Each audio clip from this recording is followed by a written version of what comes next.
Oke, selamat datang di tutorial Kolabo CRM. Ini adalah tampilan utama dari Kolabo CRM di menu Deals. Ini adalah riwayat ataupun data deals yang sudah pernah dibuat. Bisa berdasarkan tampilan list seperti ini, dan ada chartnya. Bisa juga berdasarkan tampilan board atau Kanban board seperti ini. Nah, ini adalah contoh pipeline yang sudah kami buat secara default. Ada beberapa stage. Yang pertama, stage list baru, sudah dihubungi, dijadwalkan meeting, quotation dikirim, dan close. Nah, stage ini bisa kita ubah sesuai yang kita mau, ataupun pipeline-nya bisa kita ganti-ganti sesuai yang kita mau. Nah, pipeline dan stage ini bisa kita sesuaikan dengan flow bisnis dari perusahaan kita. Di sini ada list baru, sudah dihubungi, dijadwalkan meeting, quotation dikirim, dan close yang tadi. Nah, ini bisa ditambah juga ataupun disesuaikan pipeline dan stage-nya. Balik lagi, nah jika kita mau menambahkan list baru, kita bisa create deal di sini. Nama dealnya apa, lalu jumlah dealnya berapa. Bisa juga berdasarkan produk, kita bisa tambahkan langsung produknya di sini tanpa melalui menu produk. Lalu jika sudah, nanti otomatis produknya akan muncul. Kita juga bisa tambahkan ekspektasi closing date, lalu stage-nya di mana ketika meng-create deal yang baru ini. Kita juga bisa menambahkan tag bebas untuk kebutuhan kita atau labelnya. Kita juga bisa menambahkan siapa yang mempunyai deals tersebut atau ownernya, lalu company-nya apa, lalu kontaknya apa. Nah, kontaknya jika sudah ada, maka bisa kita langsung pilih jika sebelumnya sudah pernah ditambahkan, tapi jika belum, kita bisa create kontak baru, begitupun company. Nah, biasanya kontak ini untuk klien yang memang personal, kalau company jika kliennya B2B ataupun perusahaan. Nah, jika sudah di-create, maka nanti otomatis muncul di sini, dan kita bisa lihat detailnya. Nah, sebelum kita lihat detailnya, kita bisa pindahkan sesuai stage ataupun status progress yang saat ini ada. Tinggal diseret-seret aja, dan otomatis angkanya nanti akan menyesuaikan seperti ini, nominalnya. Jika kita pindahkan, maka ada yang berubah di sini. Seperti itu. Nah, dari deals yang kita tambahkan, itu bisa kita lihat detailnya seperti ini. Kita bisa lihat aktivitasnya sudah sampai mana, log aktivitasnya juga kita bisa lihat rinci. Kita bisa lihat kontaknya yang terkait dengan deals tersebut, perusahaannya jika ada, dan kita bisa menambahkan attachment-nya juga sebebas-bebasnya. Lalu kita bisa menambahkan activity di sini. Misalnya kita mau adakan meeting dengan dia di tanggal berapa, jam berapa, lalu linknya yang mana, itu bisa kita paste di sini. Lalu kita juga bisa mengenerate dokumen yang sudah kita siapkan. Untuk membuat dokumen ada di menu dokumen, misalnya dokumen penawaran ataupun penagihan. Lalu kita bisa tambahkan catatan. Nah, semua terekam detailnya secara komprehensif dan detail. Dan jika sudah, kita bisa mengupdate statusnya via detailnya juga selain dari Kanban board tadi. Misal sudah dihubungi, dijadwalkan meeting, quotation dikirim ataupun close, dan kita bisa menandakan bahwa deals ini sudah menang ataupun sudah close atau reject atau gagal. Jika kita tandakan won atau sudah menang, maka otomatis sudah langsung masuk ke laporan. Itu untuk deals. Ini ada selanjutnya ada menu activity. Activity di sini adalah rangkuman seluruh aktivitas terhadap deals ataupun kontak ataupun perusahaan.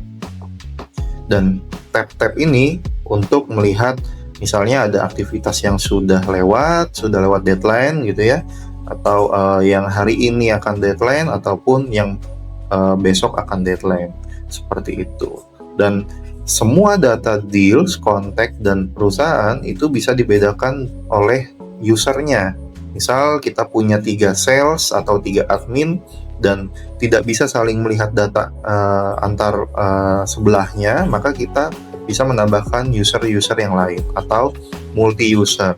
Nah, nanti di tampilan deals, otomatis sales A tidak bisa melihat data sales B. Nah, tapi di sini kita menggunakan akun super admin, maka bisa melihat semuanya.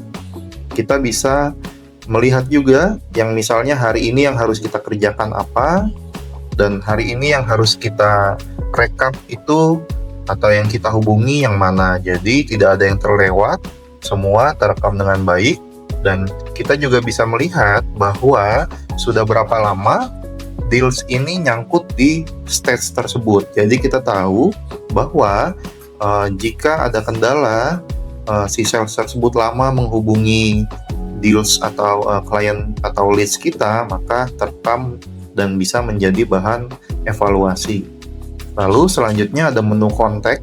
Ini tadi bisa kita tambahkan juga lewat menu kontak, atau bisa kita import secara bulk melalui template Excel yang sudah kita persiapkan. Deals pun sama, bisa diimport. Jika sudah ada existing deals sebelum memakai sistem ini, kita bisa import melalui template yang sudah kita sediakan. Lalu di sini ada company. Ini juga sama seperti kontak, tapi data-data untuk perusahaan kita bisa import juga secara bulk. Lalu ada menu insight ataupun laporan. Nah, dari menu insight ini kita bisa mengetahui bagaimana performance bulan ini, hari ini, minggu ini, ataupun bahkan kita punya prediksi untuk upcoming ataupun bulan depan atau minggu depan atau besok yang harus dikerjakan. Jadi berdasarkan laporan di sini, kita tahu apa yang harus kita lakukan terhadap data-data leads ataupun customer kita, sehingga penjualan bisa terjaga dan meningkat setiap harinya. Seperti itu. Lalu di sini ada menu produk. Kita bisa menambahkan produk kita sendiri dan bisa import juga secara bulk, sehingga ketika meng-create deal, maka otomatis bisa langsung dipilih produknya tanpa memasukkannya berulang-ulang kali.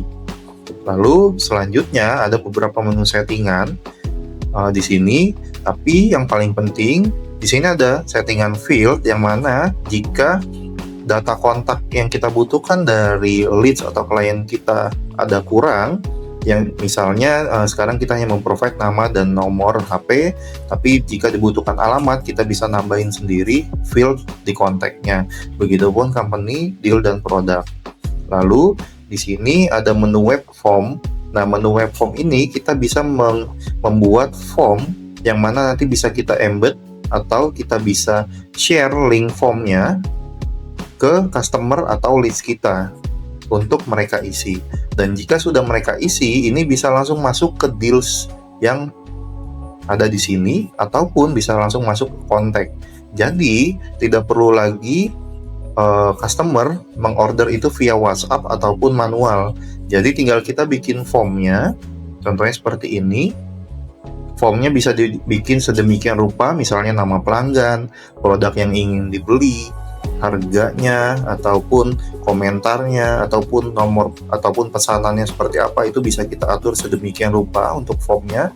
Dan jika sudah dibikin formnya, kita bisa share linknya ke klien seperti itu. Nah, ini previewnya seperti ini.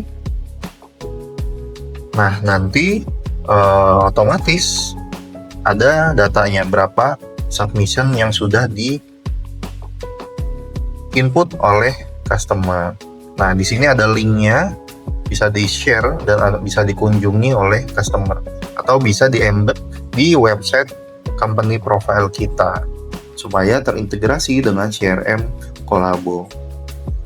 Lalu di sini ada workflow, tapi ini cukup teknis. Di sini workflow bisa digunakan untuk kondisi-kondisi tertentu yang ingin kita trigger otomatis.